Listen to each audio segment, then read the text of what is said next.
Bonjour tout le monde, bienvenue à ce nouvel épisode de WCW 1993. On va y aller avec notre pay-per-view du mois d'août. On s'en va donc à Road Wild.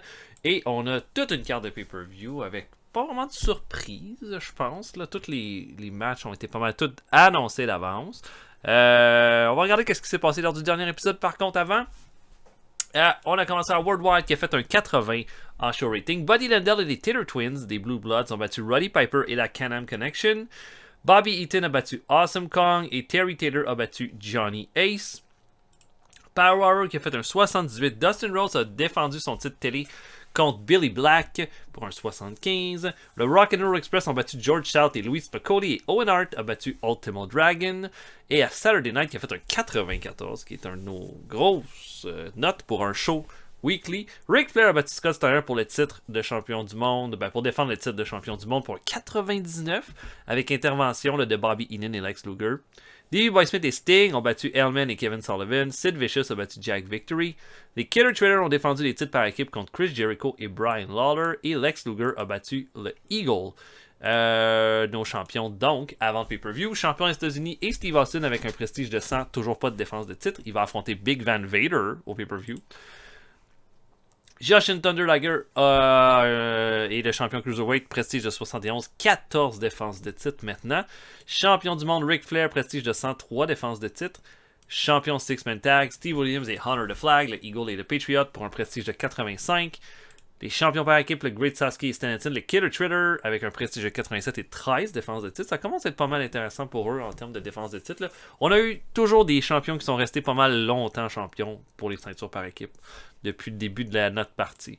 Champion télé Dustin Rhodes, soit prestige 67, 11 défenses de titre. Il se rapproche du record de Lord Steven Regal de 13 défenses de titre.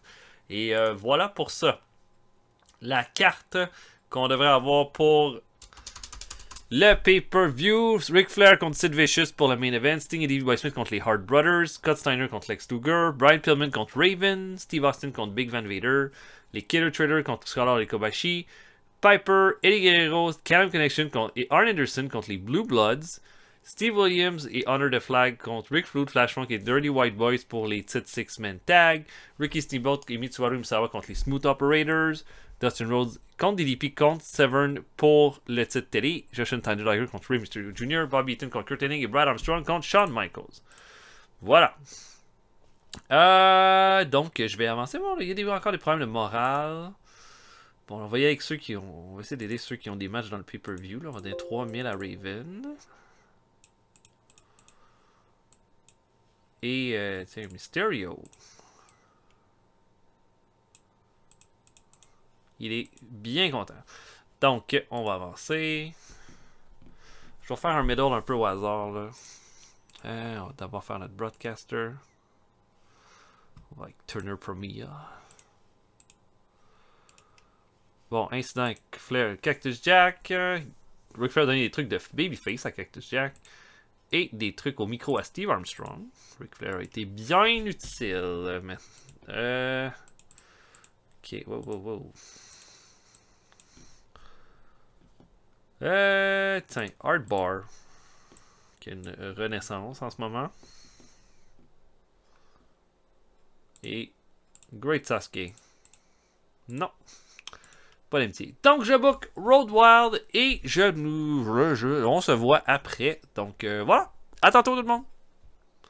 Ok, on commence ça, le pay-per-view pre-show devant 47 000 personnes. La Parka affronte Stevie Ray dans le combat. Premier match, bon combat de pre-show avec La Parka qui, je pense, va mériter de quoi là, au mois prochain. Là. Je pense que c'en est un qui est régulièrement bon. On s'en sert souvent en pre-show. On s'en sert pour à certains moments dans les B-shows pour être sûr d'avoir un bon combat. Je pense que ce gars-là mérite quelque chose. Et il va affronter Stevie Ray. La Parka va le battre avec un Enziguri à 6 minutes 58 et Stevie Ray améliore son performance skill. On est proche là éventuellement que Booker T vienne dans le roster. Donc Stevie Ray continue de prendre un peu de tonus là, de main roster. Ensuite, Shane Douglas affronte Horace Boulder. Shane Douglas, je l'avais essayé un peu en solo quand il avait été pour le challenger le titre télé. J'ai bien aimé ce que j'ai vu. Je pense que Douglas a beaucoup de potentiel. Puis l'équipe avec Johnny Ace, moi j'y crois plus ou moins rendu là. Je m'en passerais. Puis Johnny Ace, je vois pas beaucoup de futur pour lui avec notre fédération. Donc probablement que lui, c'en est un qui partirait éventuellement. Il va le battre Horace Boulder, ça clique pas entre les deux. Ça fait un 58 seulement. Performance de 63 pour Douglas, 36 pour Boulder. Horace Boulder améliore son performance skill. Ensuite, Mark Barrow affronte Conan. Conan qui a très rapidement progressé dans notre roster. C'est sûr que l'intégrer au Horseman a beaucoup aidé. Va battre Mark Merrow contre Tequila Sunrise. C'est lui un peu le Horseman délaissé là, dans tout ça, vu que les deux, Kobashi et Scott Hall, combattent pour les titres par équipe. Fait que je vais essayer de lui trouver quelque chose pour essayer de le mettre en valeur un peu pour le mois prochain. Donc voilà, 63. Et ensuite une bataille royale avec tout ce qui nous reste de lutteurs qui fait un 75. Un combat où il y a plein de monde qui vont s'améliorer. Et ça, moi j'aime les batailles royales pour ça. Ça fait améliorer plein de monde pour pas cher.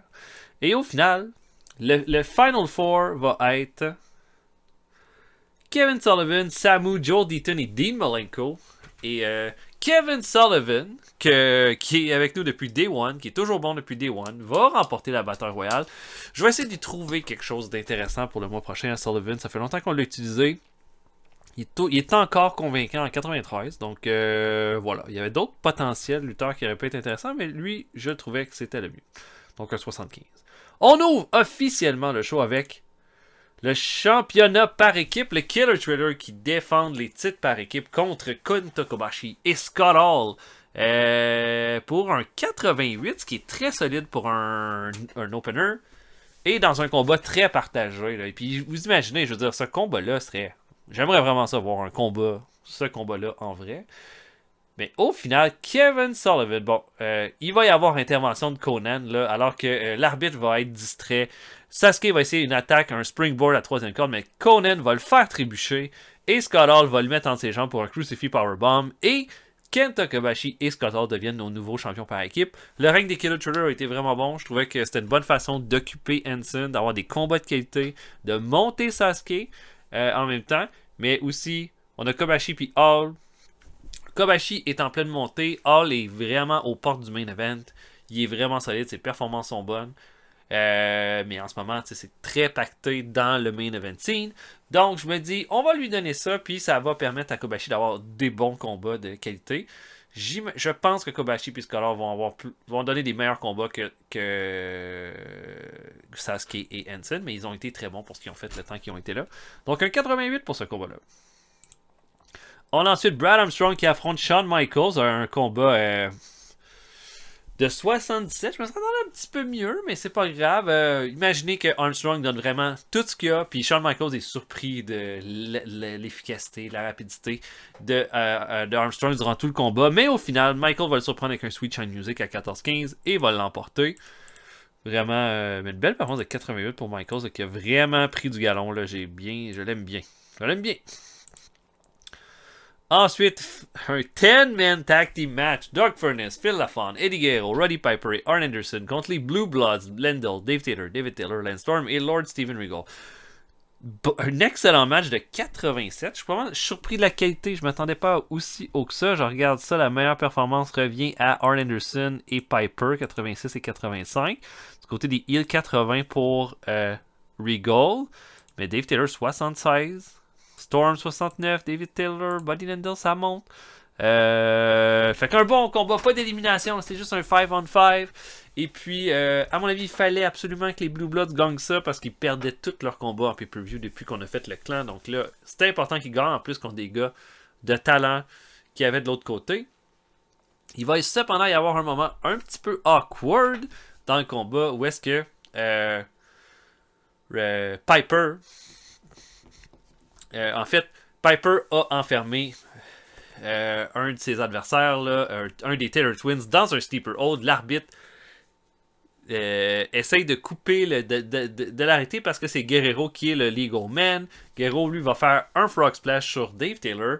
Et puis, à cause que l'arbitre est trop occupé à ce que Piper lâche le Steeper Hold, Guerrero va pas pouvoir faire le pin. Ça va permettre à... Regal de donner un coup de genou sur la tempe de Guerrero, puis ensuite de faire un Butterfly Powerbomb pour la victoire. Et voilà, on va s'arrêter là-dessus. Mais après le combat, Piper et Guerrero n'ont pas l'air d'être contents l'un de l'autre pour ce qui s'est passé. Et Arn Anderson est au milieu en train d'essayer de faire le médiateur. Donc une bonne victoire pour les Blue Bloods. Une promo, je n'ai pas n'importe quelle promo, une promo de 100 de Kurt Hennig. Kurt Hennig qui est comme notre MVP, là, ça va de bon sens. Il fait part de son combat qui s'en va contre Bobby Eaton. Il dit que tout ce qui compte pour lui, c'est de se surpasser et d'être le meilleur dans tout ce qu'il fait.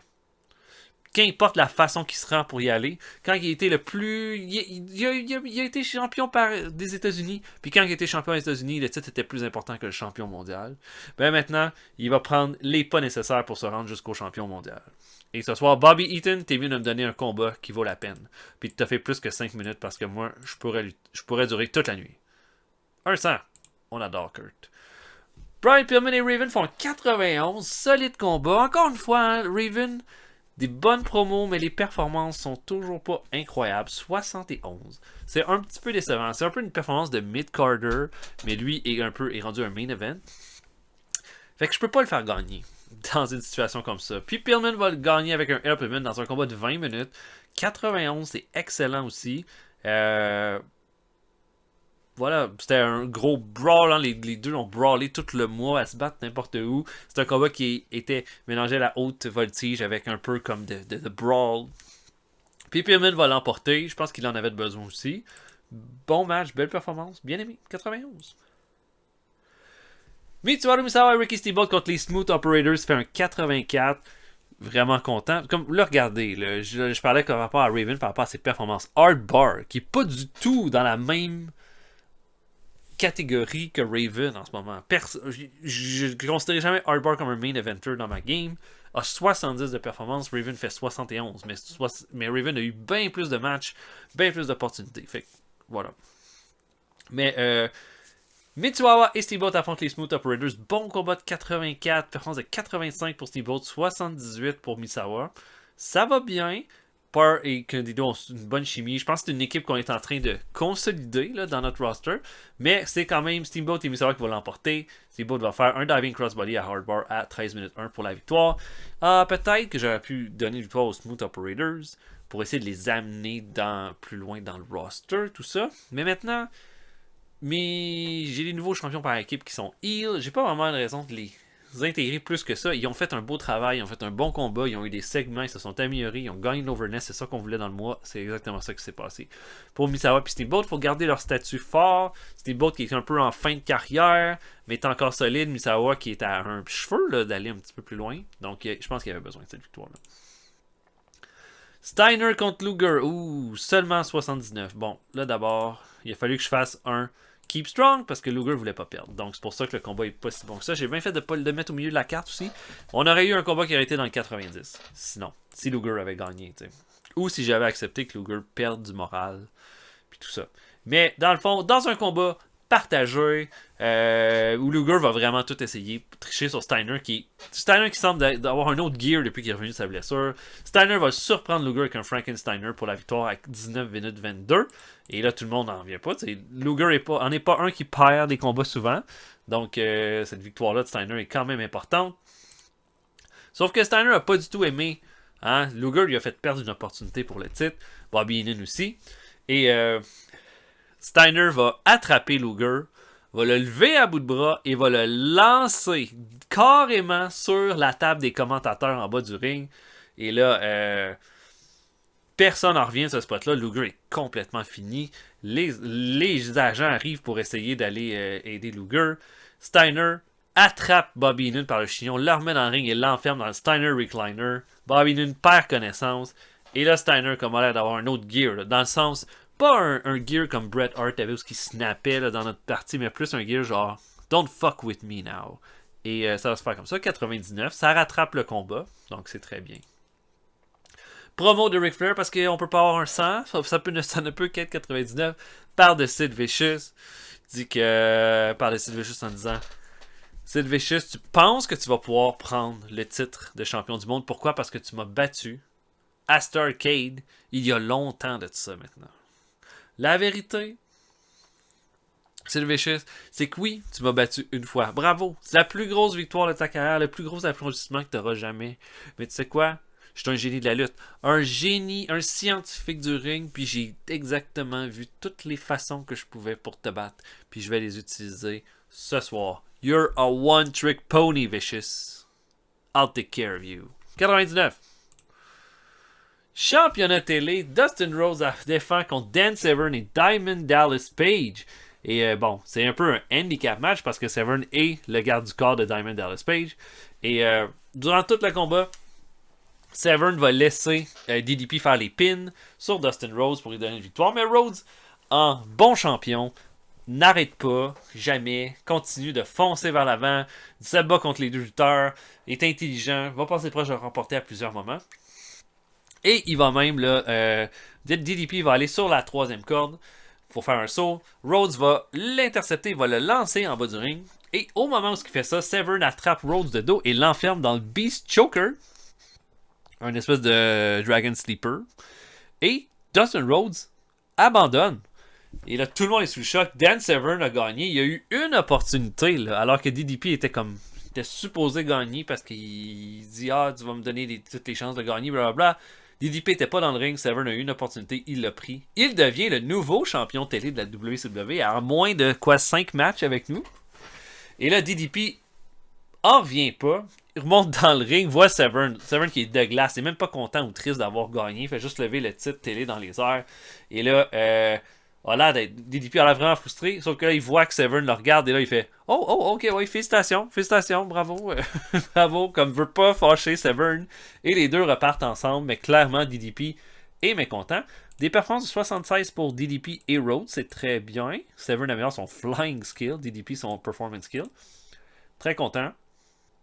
Surpris de la note, vraiment content de la note. Puis pour Severn, je pense que ça va rebrasser un peu la soupe de l'avoir comme champion télé. Rhodes est peut-être prêt à avoir des plus grosses rivalités. Puis on verra, là, ça va se continuer avec DDP, tout ça. Fait que voilà. Steve Austin contre Vader nous fait un 92. C'est très solide. C'est notre meilleur combat de la soirée jusqu'à présent. Austin va avoir gagné sa technique et son performance skill avec ça. Imaginez un superbe combat entre les deux lutteurs. Des Near Fall Austin, là, qui est le... Même si c'est lui le champion, se fait malmener par Vader qui malmène tout le monde anyway de toute façon. Et puis, sauf que Austin va passer tout près de l'emporter avec un stun gun. Et la foule va être comme en liesse à cause qu'il était certain que Austin allait l'emporter. Austin va finalement amener Vader en bas du ring. Et alors que Austin va sur la troisième corde, il va sauter. Vader va attraper des États-Unis et frapper Austin dans les airs avec. Et on va immédiatement faire une disqualification. Vader place Austin entre ses jambes. Et là, il va pas lui faire un powerbomb sur la table des commentateurs parce qu'il n'y en a plus. Il va lui faire un powerbomb directement sur la barrière du ring qui va fondre. Il va s'affaisser sous l'impact du powerbomb. Et Vader va laisser Austin comme ça. Ça se termine de cette façon-là. Et c'est pas fini. Hein? Moi, mon but, c'est qu'Austin batte Vader clean, éventuellement, vu que c'est la meilleure façon d'aller gagner du momentum. On a ensuite, oh shit! Davey Boy Smith et Sting affrontent la Hart Foundation et ça nous fait un 97. Holy crap! Sting a une performance de 89, 92 pour Brett, 80 pour Davey Boy Smith et Owen Hart. Évidemment, bon, c'est pas une surprise, mais tu sais, des fois, on a eu souvent des... Pas que Owen a déjà eu des combats où on s'attendait à plus, puis on l'a pas eu, mais Brett est notre meilleur worker, de loin. Donc, je suis pas surpris tant que ça. Mais, dans un combat, imaginez, magnifique, Dream Match, j'ai goût de dire, Sting, Davey Boy Smith contre la Hart Foundation.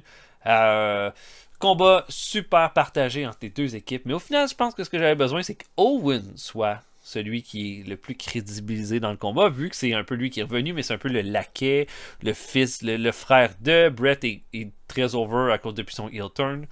Mais dans un combat partagé, sans tricherie, Owen va enfermer Davey Boy Smith dans le sharpshooter avec Sting qui est nulle part, qui est knocké. Et puis Brett va se ramasser dans le visage de Davey Boy, va lui donner un coup de pied dans le visage en disant abandonne, abandonne, abandonne. Et finalement, Davey Boy Smith va abandonner. Et la Hart Foundation se positionne comme étant une force maintenant à la WCW. 97. Très solide. Championnat Six-Man Tag maintenant. Steve Austin Honor the Flag contre les Dirty White Boys ou Flash Funk et Rick Rude. Le trio le plus bizarre ever. Très bon match de 84, très content. Regardez les performances. Flash Funk 66, 62 déjà pour Dirty White Boy, 60 pour le Eagle, 91 pour Steve Williams, c'est très fort. 90 pour Rick Rude. Au final, Rude et Flash Funk ont étonnamment une excellente chimie ensemble. Dirty White Boy fait de son mieux aussi. La foule est comme quasiment partagée entre les deux parce qu'ils sont pas mal tous contents. Ils trouvent tellement farfelu avec Paulie Dangerously qui leur gueule après puis tout ça. Qui les encourage, qui leur gueule après. Au final, Steve Williams va donner la victoire cependant. Steve Williams on the flag avec un backdrop driver sur Flash Funk. Et dans un bon combat pour une 4e défense de titre. Après le combat, Paulie Dangerously entre dans le ring, commence à engueuler Flash Funk en le traitant de loser, en disant j'ai tout fait pour te donner des opportunités, puis là tu me gages tout ça. Et là Rick Rude va attraper Paulie Dangerously par le collet, puis va dire là tu le laisses tranquille. Et va le lancer en bas du ring, ce qui fait qu'on a Rick Rude qui fait officiellement un face turn. Rick Rude c'est pas un face naturel, mais je trouvais que c'était vraiment le changement le plus logique à faire. Donc, 1,77 pour ça. Bobby Eaton affronte Kurt Hennig ensuite. Ben, je me serais attendu à plus, mais j'ai juste une performance de 67 pour Bobby Eaton. J'ai il a fait un style de show, mais clairement, il dit qu'il peut pas aller. Il y a de la misère avec la pression d'y aller all out. 87, c'est quand même très bon, là. Performance de 93 pour Hennig. Qui, dans un combat bien partagé, 17 minutes 31, va faire un Hennig Plex sur Eaton à 17-31. Et ça va se terminer là-dessus. Les deux améliorent leur performance skill. Donc, très bon. Championnat Cruiserweight, Jushin Thunder Liger contre Rey Mysterio Jr. Bon match de 80. Un short match de 8 minutes 32 où Liger va l'emporter avec un Shooting Star Press. Moi, je pense qu'on continue de l'imposer. Mais, je vous le dis, les piliers du temple vont se secouer dans la division Cruiserweight bientôt. Donc, voilà, qui est une division qui est vraiment en train d'être vraiment hot, là, by the way. Donc, voilà, une belle défense de titre puis une belle façon d'intégrer Mysterio encore une fois dans la carte. Et, oh shit, au final, Ric Flair contre Sid Vicious, on a réussi à tirer un bon combat de Sid Vicious en pay-per-view, je ne me serais pas attendu. En plus, 98 de performance pour Flair, ça c'est complètement cinglé. J'ai essayé d'y aller avec un combat pas trop long, de 17 minutes. Je pense que ça l'a bien servi. C'est le combat au visage né. Flair scelle pour Vicious durant la grande majeure partie du combat, même si Flair trouve le moyen d'avoir des attaques à la jambe de Vicious. Vicious semble... comment je dirais ça? Un spot fait en sorte que l'arbitre est à terre. Spot classique. Et puis, Vicious, quand même, place Flair, le soulève pour le powerbomb, mais un lutteur masqué, inconnu, arrive et fait un low blow à Sid Vicious. Flair va ensuite faire un roll-up à Vicious en tenant son maillot et l'arbitre qui va être réveillé va faire le pin. Ric Flair se sauve avec la victoire pour une 4e défense du titre World Heavyweight. Et ça nous fait un solide show, là. 93, on augmente notre popularité dans 18 régions. C'était un combat vraiment, vraiment, vraiment bon. Tiens, on va dire... Disons quoi, je vais dire Owen Hart, qui a steppé up, qui a fait un gros combat. Ensuite, je pense 92. Bon, Ric Flair, définitivement, a tiré un gros combat de Sid Vicious. Puis j'ai le goût de dire Steve Austin, qui a bien fait aussi dans son combat contre Vader. On est content. Ric Flair est très content. Steve Austin est content. Je suis content aussi.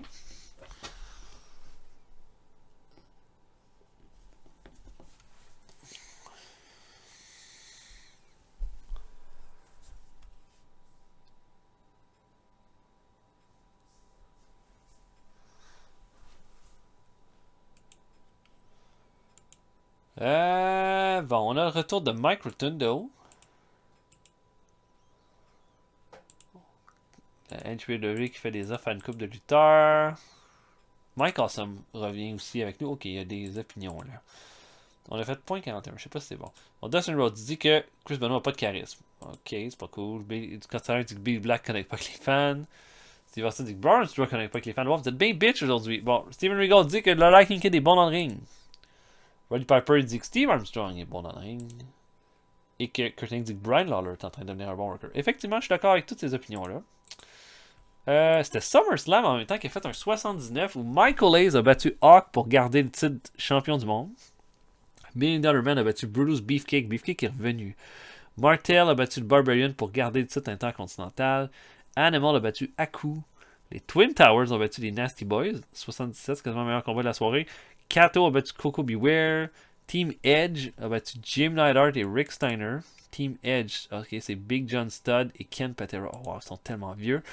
Paul Roma a battu Brian Costello et Texas Tornado a battu Tanaka et Santana. Et Tito Santana et Kevin Von Erich ont battu Demolition. Ça avait l'air de manquer de star power, ce show-là. En toute honnêteté. Sans vouloir être bitch. Bon. Dans les promotions, là, je pense que celui qui va être notre nouveau projet, c'est Psycho 6. Psycho 6 est prêt, là. Il n'y a plus grand-chose à faire. Il y a 3 trucs. Il est strong partout. Il a été champion le champion du Power Plant. Il a été excellent. Je le recall. Et je pense qu'on va être en mesure de faire quelque chose avec lui. Parce qu'il est extrêmement solide dans le ring. Puis j'aimerais ça que ça devienne un projet comme d'autres l'ont été. Mais j'aimerais ça que ce soit un peu mon espèce de Terminator de la division Cruiserweight. Là, comme un gars là, qu'on va avoir monté lentement. Mike Awesome qui revient. Upper Mid Carter. On va trouver quelque chose pour lui. On auto-push tout le monde.